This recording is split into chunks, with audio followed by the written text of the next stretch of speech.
നമസ്കാരം. US vice president JD വാൻസും ഭാര്യ ഇഷ വാൻസും ഈ മാസം അവസാനം ഇന്ത്യ സന്ദർശിക്കുമെന്നാണ് റിപ്പോർട്ടുകൾ പുറത്തുവരുന്നത്. ഫെബ്രുവരിയിൽ ഫ്രാൻസിലും ജർമ്മനിയിലും നടത്തിയ ദ്വിരാഷ്ട്ര സന്ദർശനത്തിനു ശേഷം വൈസ് പ്രസിഡന്റ് എന്ന നിലയിൽ അദ്ദേഹത്തിന്റെ രണ്ടാമത്തെ അന്താരാഷ്ട്ര യാത്രയായിരിക്കുമെന്നാണ് സൂചന.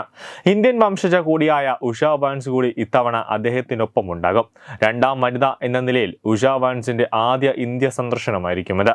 അവരുടെ മാതാപിതാക്കൾ ഇന്ത്യയിൽ നിന്നും അമേരിക്കയിലേക്ക് താമസം മാറിയവരായിരുന്നു. തിരഞ്ഞെടുപ്പിൽ ഭർത്താവ് വിജയിച്ച ശേഷം ഇതാദ്യമായാണ് ഉഷയും JD വാൻസും ഇന്ത്യയിലേക്ക് എത്തുന്നത്. ഇന്ത്യയും US തമ്മിലുള്ള താരിഫ് ഇളവുകൾ സംബന്ധിച്ച ചർച്ചകൾക്ക് ഇടയിലാണ് വാൻസിന്റെ സന്ദർശനം. അമേരിക്കൻ ഇറക്കുമതികളുടെ തീരുവ കുറയ്ക്കാൻ ഇന്ത്യ സമ്മതിച്ചതായി US പ്രസിഡന്റ് ഡൊണാൾഡ് ട്രംപ് അടുത്തിടെ അവകാശപ്പെട്ടിരുന്നു. അന്യായമായ വ്യാപാര നടപടികളിൽ തന്റെ ഭരണകൂടം നടത്തിയ ശ്രമമാണ് ഈ തീരുമാനത്തിന് കാരണമെന്നാണ് അദ്ദേഹം പറഞ്ഞിരുന്നത്. എന്നാൽ ഇത് ഇന്ത്യ തള്ളിയിരുന്നു. വ്യാപാര തീരുവ കുറയ്ക്കാൻ സംബന്ധിച്ച് US അത്തരമൊരു വാഗ്ദാനവും നൽകിയിട്ടില്ല എന്നാണ് ഇന്ത്യയുടെ നിലപാട്. ഇരു രാജ്യങ്ങളും തമ്മിലുള്ള ചർച്ചകൾ ഇപ്പോഴും നടന്നുകൊണ്ടിരിക്കുകയാണെന്നും ഒരു വ്യാപാര കരാറും അന്തിമമാക്കിയിട്ടില്ല എന്ന് വാണിജ്യ സെക്രട്ടറി സുനിൽ ബത്വാൾ കഴിഞ്ഞ ദിവസം പാർലമെന്റിന്റെ പാനലിനോട് വ്യക്തമാക്കിയിരുന്നു.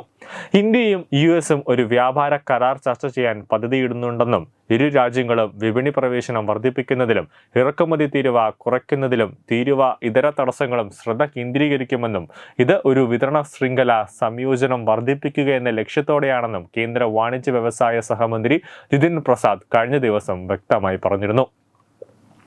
ഇതിന് പിന്നാലെയാണ് ഈ മാസം അവസാനത്തോടെ JD വാൻസ് ഇന്ത്യയിലേക്ക് എത്തുന്നതിനായി റിപ്പോർട്ടുകൾ പുറത്തുവരുന്നത്.